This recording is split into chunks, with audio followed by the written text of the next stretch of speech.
we had done a LiDAR construction, we knew exactly where that was digitally. And so we were able to overlay all of this with fixed objects, like the Arco gas station receptacle, the tree lines, the parameters. We use what's called photogrammetry to match the image pixels to our 3D scan data. Most of you have seen this on the news. This is what we released on January 27th in response to the nonsense that some poor guy was camping and started this. And so you can go all the way to where the video shows the fire started, and you can see what physically is up there because we digitized it all, right? And what did we find? We found Tower 1, Tower 2, and Tower 3. And because it's digital and accurate to 0.2 of an inch, we knew exactly which of the towers it was and where on the tower the flash came from. We come back, we re-grab the perspective of Jerry Singleton's client's security camera, and then we just run it again with all the digits and all the digitalization and the LiDAR. I can say the wrong word, forget it. So we replay the video, and then we zoom back in, and we're going to be able to show exactly within 0.2 of an inch where this fire started. Not at Tower 1, forget that light, that's the street light. It's not at Tower 2, it's in the upper left-hand corner of Tower 3. There's the first flash. 3 seconds later, there's a second flash in the same location. It's going to be done important for a different reason. Second, for those of you that haven't seen this, 9 seconds after the second flash, you see an obvious ignition of a fire down on the ground below where the 2 flashes had occurred. Okay? And so this has given me a pretty good idea that work that we had already done from a different perspective is what's called verify. And we're feeling pretty good about the fact that they're lying to you when they say that their equipment didn't start. There's the visible fire. Okay? We've done a bunch of work on this since then, but the bottom line is you're able to see the flash, you're able to see some stuff, it's dropping down, it starts the fire. And so I told the New York Times the fault data, I'll get to that in a second, the videos and the witness accounts all paint the same picture. I had 3 witness accounts at 6:10:58, 6:11, and 2 that said they saw the same thing from 3 different perspectives. We had fault data from a company called Whisker Labs that showed faults at the same time. And now we've got the video. So at this point, Pizarro has to come out. Well, we still don't know whether Edison equipment caused the Eaton fire. It's certainly possible that it did. You take that phrase, and you take this quote from yesterday where he's setting up a fund. Well, aren't we a great company?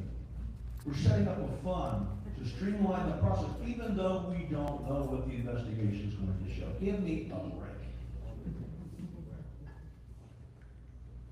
We have a second perspective from an Adrian Timeron, and you can see the fire starting at tower number 3. We've digitized it, so we can whip it around 70 degrees to her camera angle, and we can, in effect, show this. Now, some of you have suffered through 265 slides of stuff, and I'm just not going to do that to you anymore. Because we've kind of proven what happened here. So I've chopped out a lot of the witness accounts, I've chopped out a lot of the photos that some of you have seen. Trust me, we now have 14 different perspectives, all of which lines up, okay? And the bottom line is from this Timeron's camera, we can see the start, it's the same location. The fire starts at tower number 3, that's when it's ignited. It goes down with the Santa Ana winds, down the hill, not up the hill from where the guy was camping. And so everything's spinning, okay? She gave us 4 different videos at 6:14, 6:18, 6:19, and 6:20, 6:20 basically. And basically it's showing the progression of fire down the hill. And by the way, what else is down the hill? Your town and your homes, okay? So all of this is coming together. We've got digital photographs that show the expansion of the fire. So it's really kind of hard to argue that their equipment didn't start the fire that extinguished a large part of Altadena. Now, as you know, under California law, under the doctrine of what's called inverse condemnation, I don't even have to prove they were at fault. I just have to prove their equipment started it. And I think this is pretty good evidence to give us a head start. Now, in terms of new news, we got a video produced to us that I wanted to show you that some clown decided it was a great idea to slap a confidential subject to protective order. So I can't show it to you. It's ridiculous. And it was produced by the Los Angeles County Fire Department. The only reason I'm saying I want you guys to know it's there, maybe you could raise a little hell, it's your tax dollars. Why they're keeping this secret, all I can tell you is, let's just call it confirmatory. Okay? We'll get that. So, what happens on April the 29th? They have an investor call. For the first time, they say, SEE now believes, SEE, Southern California Edison, believes its equipment could have been associated with the ignition. And then they change could to it is probable, which in the law is more likely than not. That's a preponderance of the evidence. That has a legal significance where they're disclosing to their investors, we're going to sustain material losses. Now, that is securities speak, securities law speak, for we've done it. Okay? And they did do it. We felt it was appropriate to make the disclosure about this being a probable event. We done it.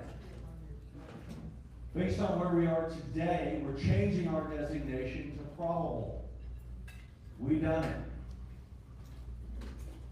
We've shifted it to probable. It indicates that we see a material loss as probable now. That's required because you can't lie to your investors. You violated the Securities and Exchange Act.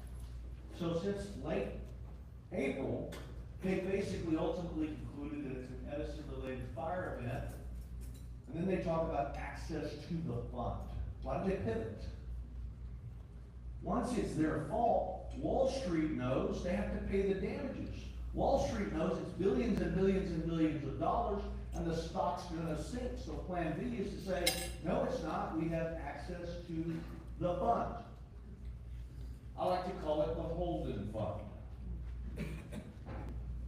Back before I ever met him, when he was your state assemblyman, chair of this, majority leader of that, big dog, he's tasked with solving the problem that was created by PG&E with fires in 2015, 17, and 18. They're in bankruptcy court doing battle with me, and he comes up with the brilliant bill called AB 1054, which in effect taxes each of you $2.50 on each of your bills and makes the independent investor-owned utilities come up with $300 million a year until we get to $21 billion to have a backstop so that all the stockholders don't run from these investor-owned utilities and the lights have to go off.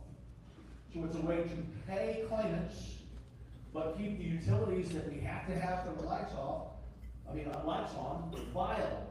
And so you hear the CFO of Edison.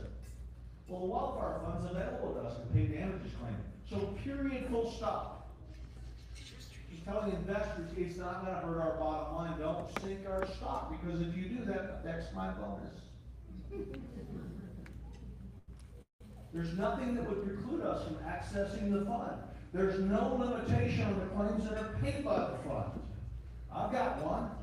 How about your fire was so big you caused more damage than the money in the fund? You can't make this stuff up. I was asked in an interview when we settled the case with PG&E for $13.5 billion, what do you think about the Holden Fund? Never met him before. I said, sounds like a great idea to me. Is it going to be enough money? I said, unless they burn down part of San Francisco, sure. I didn't know they were going to choose Los Angeles instead. Is there enough money in the fund? You know, Pizarro was trying to keep his stockholders happy. We have confidence in the fund. And I do too. It's a great piece of legislation. Unless you burn down a large part of Los Angeles, cause more damage that's in the fund, and then you have what's called a problem. And that's the problem we have. So I want to give you a little background about this fund. How is it capitalized? It's supposed to have $21 billion. You've heard about this, $21 $21 billion fund. But $21 billion doesn't fall out of the air unless you're Elon Musk. You've got to raise it. So it's raised in two ways.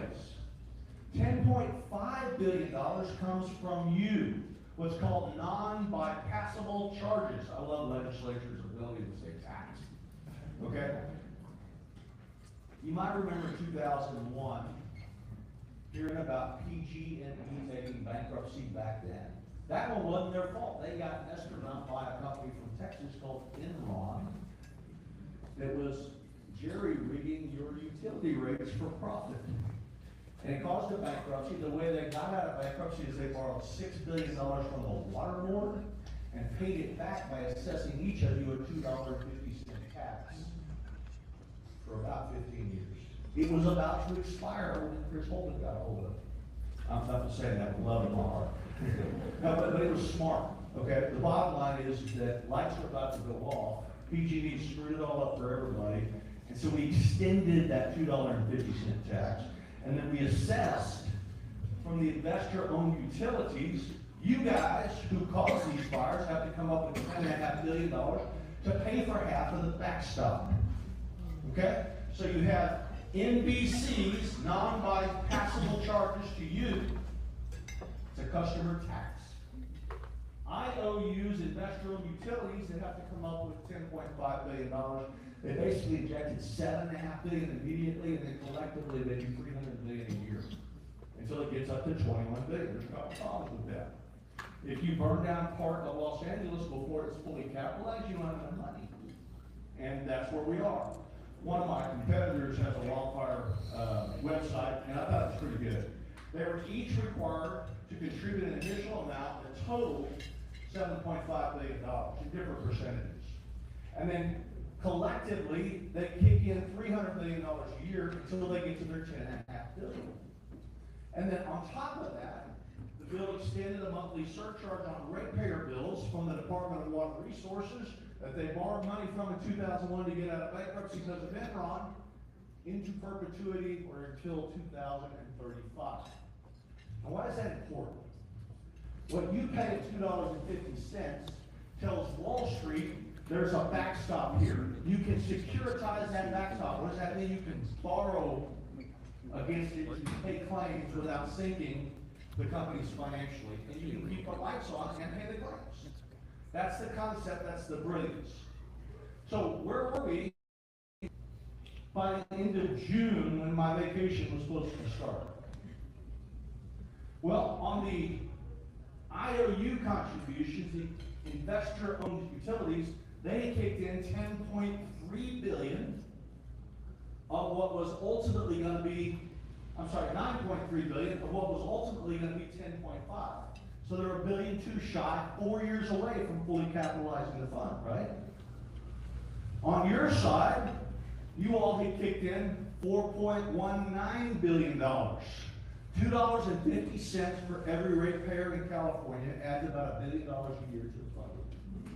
So it's not fully capitalized yet. And yet your friends from Edison burned a hole through it bigger than the fund. So we have a problem. But for this fund, your utility would go to bankruptcy, just like PG&E did. So how much money is in the fund? Chris and I spent about 2 hours with Doug watching a meeting of the 7 folks appointed by the governor, the lieutenant governor, the assembly guys, whatever. They watch over this fund. They did a good job. I was super impressed. Your fund is well run. But the report that they did at the end of 2024 said as of June, we have total amount of money in the fund of $12.253 billion. That's helpful, but it doesn't pay for a $20 billion fire like Eaton. Today's hearing said that number has gone up to 12.9, which is helpful, but it still doesn't pay for a $20 billion fire like Eaton. So we're in a hole. How do we pay all of you, get your homes rebuilt, compensate you for the damages to which you are entitled under California law, and not bankrupt the utility causing the lights to go off? So we're all kind of in a fix, right? So we're going to talk about what happened. There is a UCLA report that came out that says total property and capital losses exceed $75 billion. Everybody freaks out. It added together Eaton and Palisades. Palisades was not caused by the utility, despite a couple of my friends trying to say it was, but I'll leave that to them. I'm solely working on Eaton, because I can prove Eaton, I can't prove Palisades, okay? But the bottom line is today's report, there were two different financial research houses, Moody's and Milliman.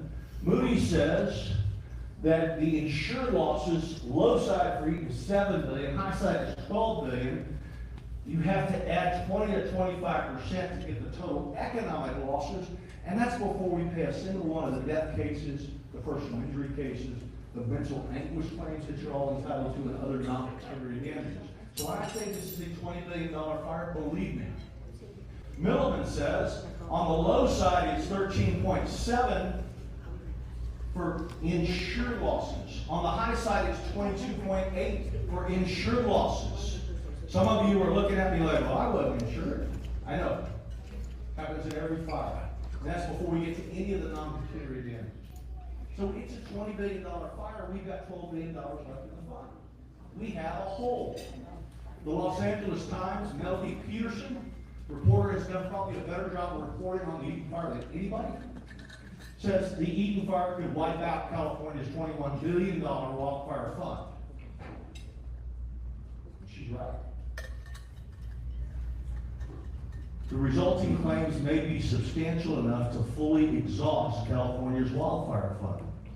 We cannot sit tight. Even if it was enough, Wall Street will not allow that fund to go to zero without pulling every invested dollar out of all three of the utilities, and you have a statewide utility calamity. The legislature must do something because of what Southern California Edison did. Fortunately, the second trip I was out here, I was sitting in our office, and you've heard the speech. We have an office right over here, 5-year lease, come by. We'll be here until the job's done.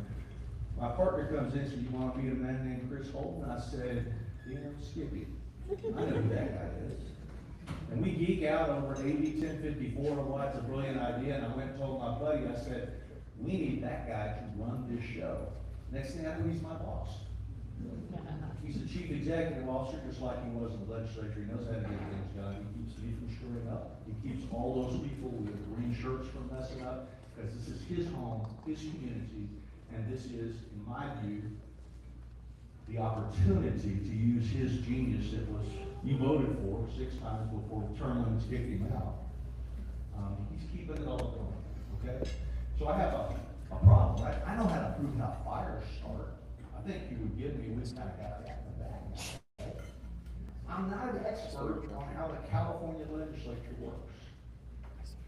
I spent a lot of time in Texas dealing with that, but not California. This guy knows how it works, so I do what he says. For this reason. The one I care about is the chair of utility and energy. At the time AB 1054 was written, and he wrote it. So who's better to advocate for the proper way to enlarge it, to pay your claims and keep the lights on? I've got a little bit of a problem in that you have a law here that says he can't lobby for 1 year. He's left the legislature after a year, so he can't go to Sacramento, so he's just advising and consulting. He's still been invaluable. Our friend Pedro Pizarro, we want to make sure we have a strong voice in helping them, the legislature, understand the immediacy of the need to reinsure investors. That's Edison talk for we need a bailout now. Certainly it's a large fire. It can consume a good quantum of the fund. How about all of it? The good news here is the governor's office is engaged, as are our legislative leaders. I don't like talking politics. All I tell you is I do this in 50 states. I got to do some, play this like a Stradivarius from PG&E and almost represent the northern half of this state. And I expect similar excellent gubernatorial leadership here because I saw it 6 years ago. And the legislature, according to Bizarre, we're confident that they understand the need for the expansion of AB 1054 framework and the need for action. One of the problems with that, again, not castigating you, you guys have term limits. So all the people that knew AB 1054 was a really smart idea are already out of office. So we have a bunch of newbies that have to be retaught. And so there's a legislative advocacy process that is super important. Pizarro's up there trying to get the fund enlarged. I want the fund enlarged. Chris wants the fund enlarged. You want the fund enlarged. Because that's the way your country's going to get paid. We're very comforted by the degree of focus that we see on the part of the governor's office and the legislative leaders. I remember from 2019, the governor's staff that was involved, they are exceptionally capable. And they are working on this problem. For 3 reasons. He's the governor of the state, and it's the right thing to do. Number 2, it's not a secret, he wants to be president of the United States. It's real hard to launch a campaign for president when you have a big problem in California you haven't solved. And thirdly, we have something in 3 years called the Olympics. Coming to your town and having a big burn zone looks bad. So we have political reasons that we have his attention, other than the fact he's an exceptionally capable governor managing utility stuff. Because Chris can't lobby, we've got an individual named Kelly Smith who keeps us apprised as to what's going on in Sacramento. And to say that we kind of know what's going on would be true. There are people, our side, their side, everybody's advocating for an extension of AB 1054. Problem is it's an education process. The current idea is to extend your monthly bill add-on, which I think is incredibly unfair. Let's tax the people who didn't start the fire to help the people who did. Are we in Texas?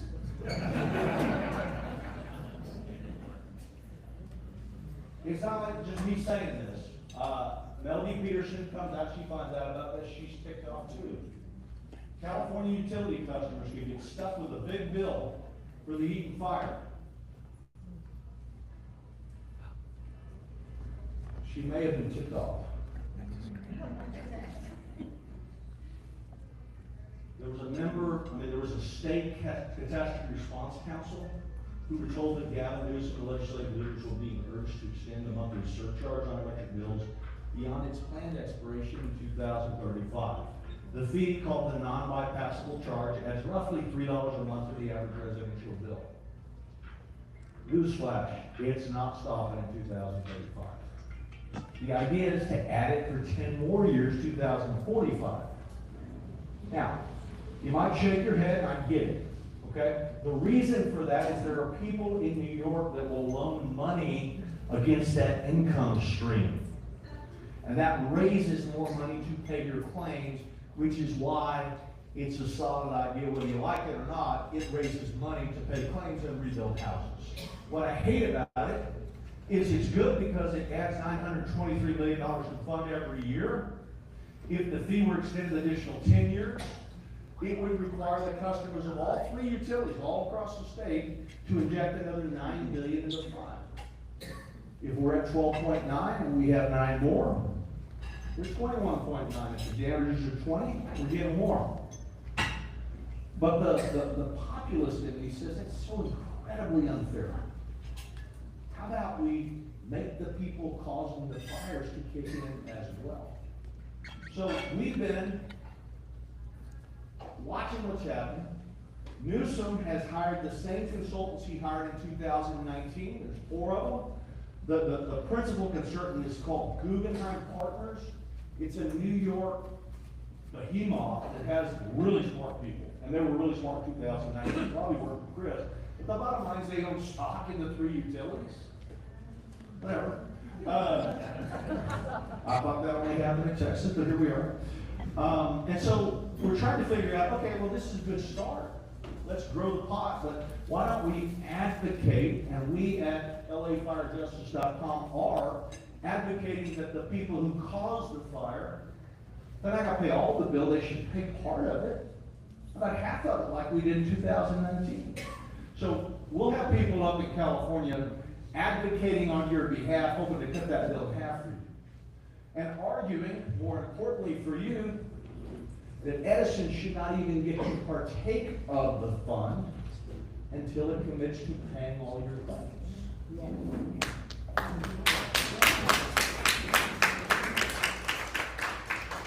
Now, those of you that have been in these prior meetings know that one of the reasons that I publicly kissed the behind of Chris Holden is somebody, he still never told me whether this was his idea. But we're in bankruptcy court. PG&E is playing us like a fiddle. They might as well be Southern California Edison doing Thomas, Woolsey, Bobcat, taking their sweet time while they know their customers are out of their house and home for years. Somebody added to AB 1054, I choose to believe it was the brilliance of Chris Holden himself, that said to participate in AB 1054, if you're in bankruptcy, there's one company that was, you must have a confirmed plan by June the 30th of 2020. Once that bill got passed, my phone started ringing off the hook. I had 16,000 clients. They needed my votes. They knew they needed a deal that was confirmable by June the 30th of 2020. And we cut a $13.5 billion deal that got all those folks up and paid. So my position was, talking to it, said, well, can't we do a couple things to this idea?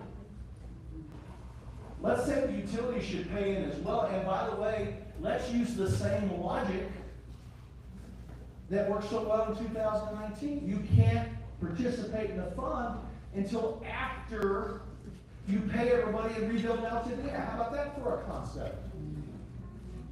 It makes sense.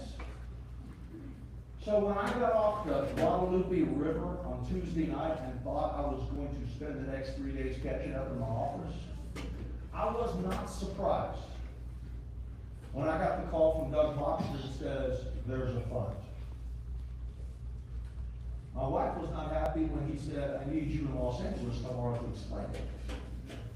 But the bottom line is, and hear me when I tell you this fund did not fall out of the sky because Southern California Edison found Jesus and decided they want to be a good corporate responsible company. It had everything to do with people like us that were saying they shouldn't get to participate until they pay the victims. The legislature starts meeting on August the 18th until September the 12th. 3 weeks from now. If you don't think this fund being announced when it was announced was not on purpose, for purposes of getting the legislature to say, well, you're good guys, you're going to do the right thing, of course we'll enlarge AB 1054. Well, I've got some oceanfront property in Arizona I want to sell you. Okay, this is politics, but it's an opportunity, and I want to take you through that. The bottom line is that this Edison Wildfire Recovery Compensation Fund, as they call it, was a precondition to the governor of your state lending his political capital to take all these newbie legislators and tell them this is a great idea, I'd like you to pass it in the session that starts in 3 weeks and concludes on September the 12th. Full stop. It is what we call a quid pro quo. You announce you're going to pay the claims, we'll enlarge AB 1054. If you believe anything else, I'm not doing a very good job of explaining it. Okay? It's not because they decided they're good guys. Part of it's because they knew that if we go down to the courthouse, we were going to kick their rears into next year. The legislature will consider expanding the fund between August the 18th and September the 12th. I want you to write down those numbers. August 18th to September 12th. You've heard me brag on Aaron Brockovich. Remember they burned down Santa Rosa in 2017? They had the gall to go to Sacramento in 2018 and try to legislatively eliminate inverse condemnation. And I'm sitting there with Doug Boxer. She hates that company. You know, I know her through my mom. We call her, she's up there in like 35 seconds. And then she's storming the gates of the Capitol, raising hell so bad, the governor, was it Brown at the time, calls Boxer's mom and said, could you please get this lady off the steps of the Capitol? And we killed that bill, which is why you have inverse condemnation. I need your help. I need you to write down your assembly person's name, your state senator's name, the House leader, the Senate leader, and the governor's office. And over the course of the next week or so, we're going to start sending you messaging points. Anybody that works in a legislative office will tell you that for every letter they get, they treat it like 100 people that feel that way. I think we now represent about 1,000 people in the Eaton fire. Imagine what would happen if every one of you wrote a letter to your assembly person and to your senator asking for two simple concepts.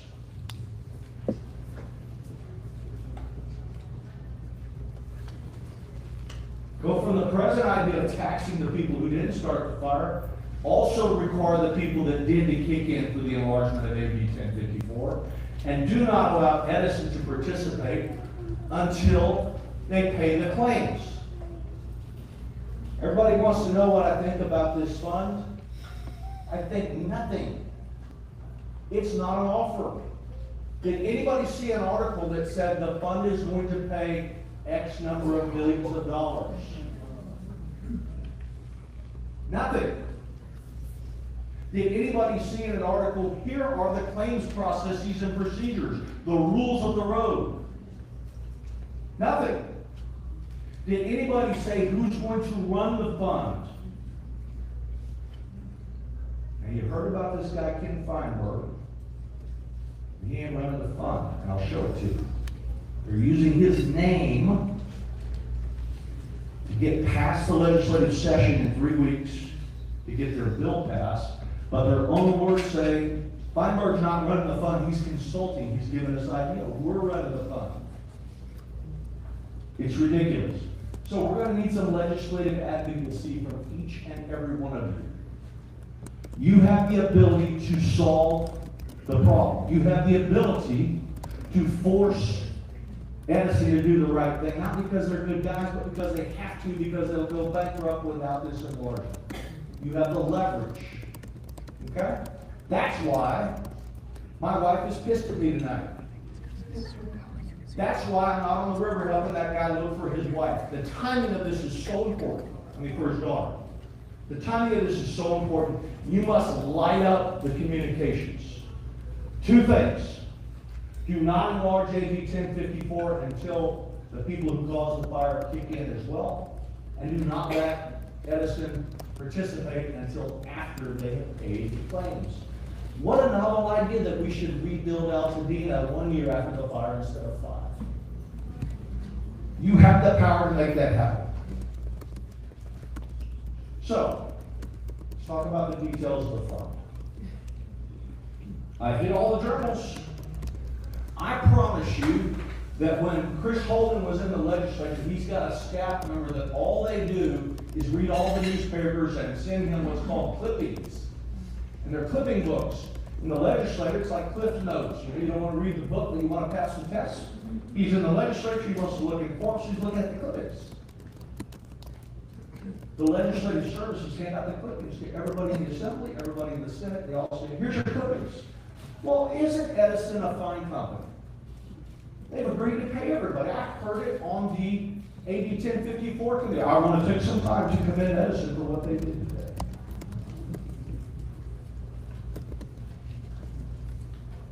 Doug got the paper, beat him up a little bit. All I said was, after 6 months of denying responsibility, we are pleased for our clients that Edison has finally reversed course and now acknowledges what we have already proven. They started the fire, and they need to pay for the damage it caused. A simple concept of justice. This fund can work, but not as presently constructed. And we'll talk about it. And then Doug pulls me away from my wife, says, I need you at the Pinocchio Pizza Parlor tomorrow night to explain all of this. I'm going to be back on that river tomorrow morning. But you need to hear this tonight, because it's all a bunch of political jiu-jitsu. And I think you understand it now. So what do they say? If you go on their website, It's a shell. Launching this fall, what does that mean? Launching after the legislature completes its session on September the 12th and has given us an expansion of AB 1054. That's when the fall starts. With all due respect to what used to be a USC powerhouse, who beat them? Texas. I know my football. It's in the fall. It's after September the 12th. They're not going to release one word of specificity until after this legislature moves, unless you light up their phone lines. About the program, we're going to offer a streamlined approach to quickly compensate those impacted by the Eaton fire. Code word, we've slowed down the litigation best we can. This will be faster. We'll get everybody to nibble and sign a release without having to pay much money. Claim types will include, and this is good news, total and partial structure loss, commercial property loss, business interruption, smoke and ash, physical injury, and fatality. The fund's going to cover all the different kinds of claims because they want releases from all the different kinds of claims. They will provide expedited direct payments to eligible individuals and businesses. I've been down this road before. I see the way these funds work, and I want to describe it for you, okay? Some of them work well, most of them do not. There's ways to make it work well. They are confident that many will choose this approach to avoid the hassles and delays of protracted litigation, which can take years to resolve. They've got a law firm named Houston Hennigan that is perfectly capable of taking years to slow up the train. They did it. Thompson, Woolsey, Bobcat. They want to do it again. So when everybody coughs up on this fund, please know that if it's constructed appropriately, it can be the best thing that ever happened to us. But what they've announced ain't it. Okay? What if you've already filed a lawsuit and you participated from? This is all subtle code words to abandon your words, right? Yeah, you can participate. Guys, if you want to take a claim worth $100 and go down and collect $5, have that. It's not where we build your houses. Okay? Now, let's talk about good news. I say, who are the administrators of the fund? Because all I'm getting is the clipping service on Wednesday when I'm coming back from the river. I hear that Ken Feinberg and Camille Bureaus, I thought they would be administrators. I was all jacked up because I know both of those guys, guy and lady, from a whole lot of different funds. And they are the world's best at it. I have nothing bad to say about Ken Feinberg. He is this nation's preeminent third-party neutral claims resolution man. Okay? Camille Bureaus, his partner, does all the work, and she's outstanding. That's good. So who are they? Ken won the 2023 Distinguished Neutral of the Year. He might as well have a lifetime achievement where there's nobody in Mexico better than Ken Feinberg. Full stop. His partner's so good, she gets her own article in the New York Times. They call her his alter ego. The bottom line is Ken gets all the news flashes, Camille does all the work. I'm kidding, you might watch this, I'm just teasing. But the bottom line, she's outstanding, but she goes line by line. She is the most detail-oriented person I've ever met. Beware the person that walks into a claims office thinking that they're going to treat you fair when you walk in without all the stuff that all these experts that we've got and all these 27 people in green shirts will help you through. You ain't going to get paid. Okay?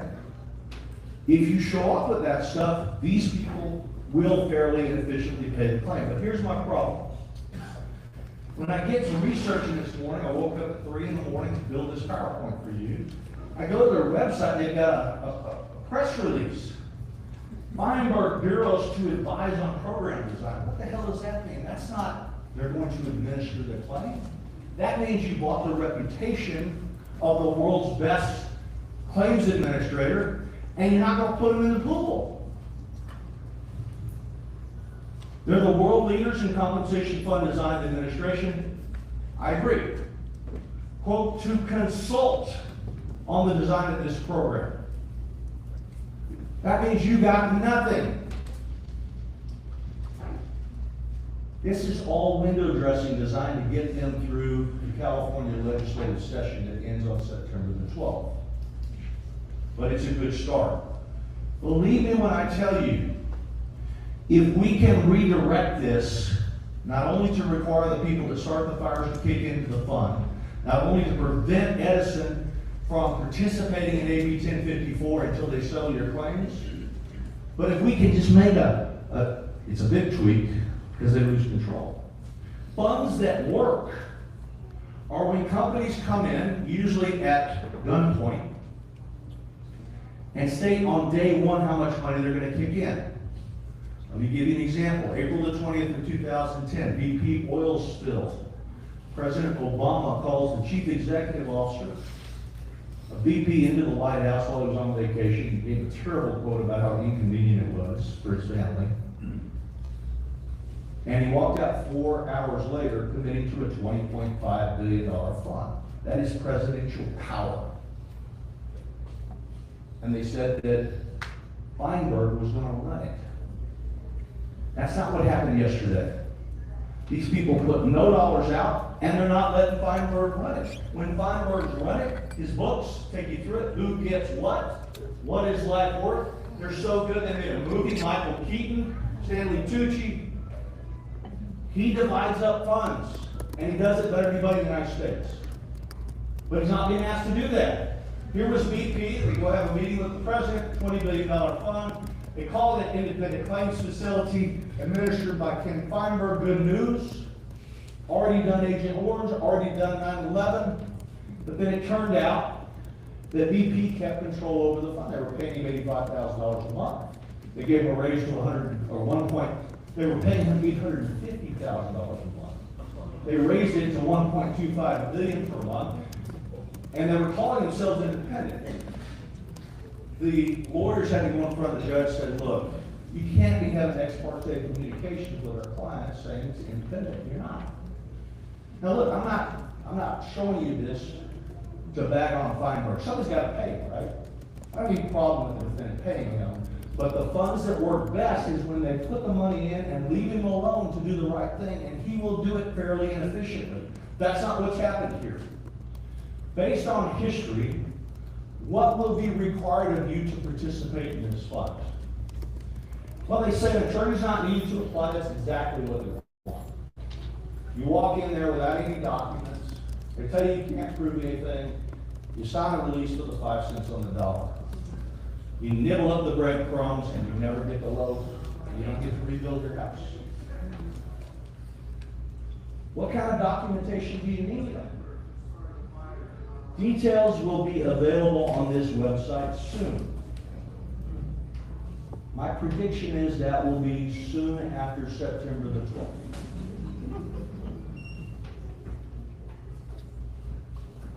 The problem with BP was any money left in the fund, once all legitimate claims have been resolved, will revert back to BP. So you're paying a guy $1.25 million a month, you get to keep the reversion, you see the conflict, right? And that created all sorts of problems. But I think even Ken would say his more recent funds don't have those problems. And like I say, the guy's a stud. But you will not get paid unless you are a real person with real proof. That's what all these people in green shirts are here to help you through. We know from 22 other fires the proof that you need on each element of damage to get you fully paid. The research is complex. They use economic modelers. We hire experts on your behalf to show up with all the stuff that I know they're going to need. We'll be here until the job is done. I think the liability job is getting close to done. Do you agree? I think we got them. But you're only halfway home because you have to prove your damages. And there's 14 different elements of damage in California, and there's experts that have to be done all this stuff. And like I say, my biggest fear is, there's billions of dollars at stake. Everybody that's got a law degree, whether they've ever done a traffic accident, is now a wildfire lawyer. Okay? Just ask, I'm not saying I'm the only one that can do this. Okay? But ask them where their office is. If it's across town on the other side of LA, if it's in San Diego, if it's in New York, if it's back in Houston, take a pass. Somebody needs to put down anchors and be part of this community. My favorite thing that I do is we put people in and we train them from previous fires. A lady from Hawaii came here to train all the folks in green shirts. She was trained from people in Northern California who were trained in the previous Northern California fire.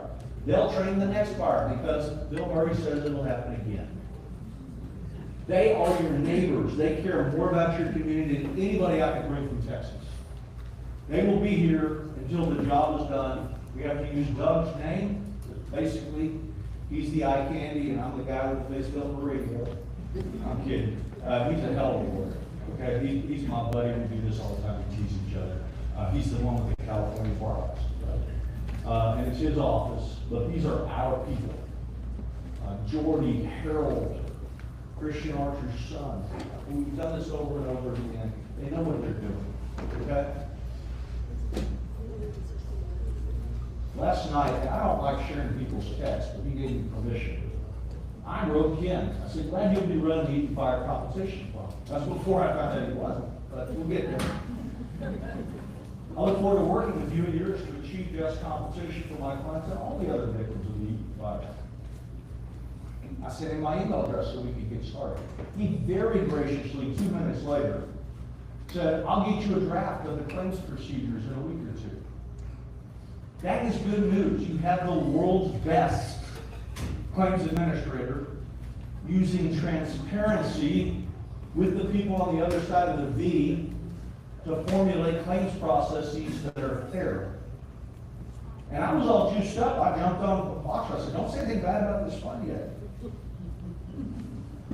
Feinberg's coming. And he is. He says, spread the word, my friend. It's voluntary with shared draft. What does that mean? You don't have to take anything he offers. You can go to the litigation system. He's going to share the procedures. He's going to take input, and I trust him. He says, give Feinberg a chance. And I said, yep, we'll do. We can make this work together and help a lot of people. So everything seems good until I get on Edison's website. Feinberg's alter ego says, Ken and I brainstorm to come up with what we think is an appropriate protocol. Those plans must be approved by the paying client, but after that, the client has no authority on how the claim process is run, how the program is administered. That is a clean fund. Those are the funds that work. But our friends at Edison, well, we just hired them to advise, and then they threw out the following. While Feinberg and Burroughs will continue to consult, they will not be involved in the review of claims or program administration. Not only are they not going to administer, your utility is going to lock out of the room the two most capable individuals this world has ever seen about how to do this right. So why am I not on the river looking for that little girl? Because you have precisely 2.5 weeks to educate all these new legislators. Don't vote for this unless they do 3 things now. Make the people who started the fire pay for the fire damages. Don't let the people who started this fire partake in this expanded fund you're about to tax us for until they pay everybody. And by the way we want to be paid is not through the defense lawyers that screwed up Thomas, Woolsey, Bobcat. We want the gold standard to do it without any interference from Edison. Those are the 3 ways that this fund becomes a great idea. So what do I think of the fund? The answer is, who do you want evaluating your claims? Do you want the independent neutral Ken Feinberg, or do you want the guy who's represented Edison in all these fires? That's the choice. And I like the guy that represents Edison, but I don't want him evaluating your claims. He's on the other side. So when Doug Boxer says experience suggests these direct payments for victims are neither quick nor easy nor equitable, PG&E offered a similar program, and Wildfire victims ended up receiving inadequate compensation, and it didn't happen fast. That happened in the Dixie Fire. Less than 5% of the clients took the pittance. It was a waste of time. That happened in my state, the Texas Panhandle fires with XL Energy. Same thing, waste of time. We had to go to litigation. Where it's worked is when the money is put up and the defendant steps away and lets the experts administer the claim. So we can make that happen. So, my official position today, and that's why I'm here to give it to you, and it may change, is we don't know yet. They haven't given you the information you need to know whether this fund is a good idea or just a political ploy. In Ken Feinberg and Camille Bureaus, Edison has hired the best this nation has to offer. They just haven't let them in the door to administer their claims yet. We need to talk them out of that idea. But it's too early to tell because they haven't told us what the fund rules and processes are. Apparently they're going to tell us after September 12th.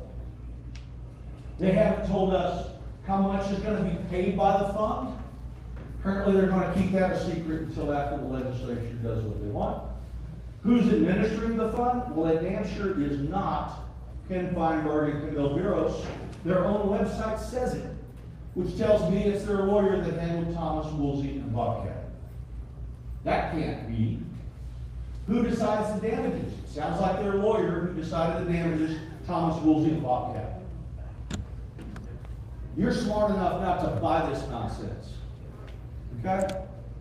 But you also collectively are powerful enough to educate the California legislators to make them do the right thing. And we can fix this in the next month.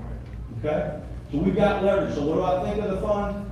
Unless Edison deposits however many billions of dollars, all the estimates I see are about 20, into the fund, and lets independent neutrals allocate the money.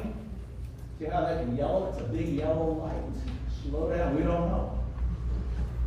If they don't do that, the fund is nothing but a charade to convince the legislature to protect it by making ratepayers pay for enlargement of AB 1054. That's why this fund was announced yesterday. You can take it to the bank. But it could be a good thing. Because of Ken Feinberg, I stand here as your lawyer, and I'm cautiously optimistic that we can polish this in a way that allows us to get your claims paid expeditiously, which is a lawyer word for quick. Okay? So when we write you tomorrow, we'll send you this video. I think there's a court reporter here typing it down, or there should have been. We're going to send you the transcript of it because we got to get the word out to everybody, right? We got 1,000 clients, we got 100 people in the room. You've got to talk about this at the coffee shops. You've got to get the public opinion going about what we've just said. And then lastly, again, I don't care about this tonight, but if you choose to have us represent you, just stop by the office, take those folders, on the right-hand side there's a contract. There's 8 paragraphs in it. Firm's authority, client cooperation, contingency fee arrangement, expenses paid for by me, repaid at the end of the case. We represent multiple clients to keep the expenses low. We're going to use artificial intelligence. It taught me empathy and help us in the case. We're going to be safe. If we screw up, you sue us right here, not back where I'm from, not in arbitration, and you're stipulating by signing this that I didn't run the case. I'm not an ambulance pitcher, which I am not. Why this matters? Remember the video we started? You alone, we have proven what caused this fire. You alone will decide how long this case takes to settle in the next 4 weeks. I promise you, it's that important. Everything politically is lined up for this to work perfectly if you will engage. I can't engage. They don't want to hear from a lawyer from Texas and Sacramento. Chris can't engage because he can't lobby until a year after he leaves the legislature.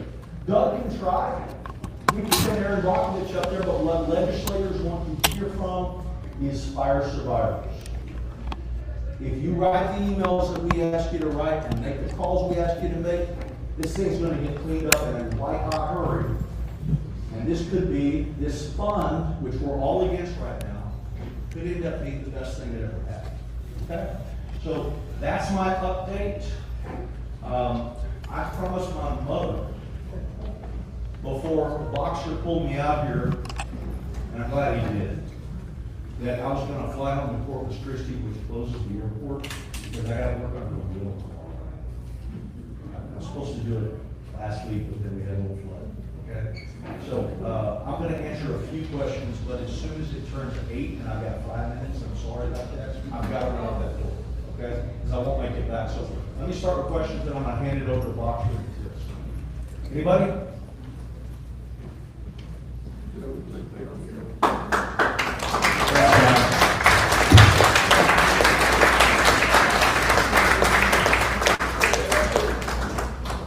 In case you were, if you're not a client and you like what you heard, and you would like to join our effort, there is a sign-up table on the back. Thank you all for being here. We appreciate seeing you and your involvement.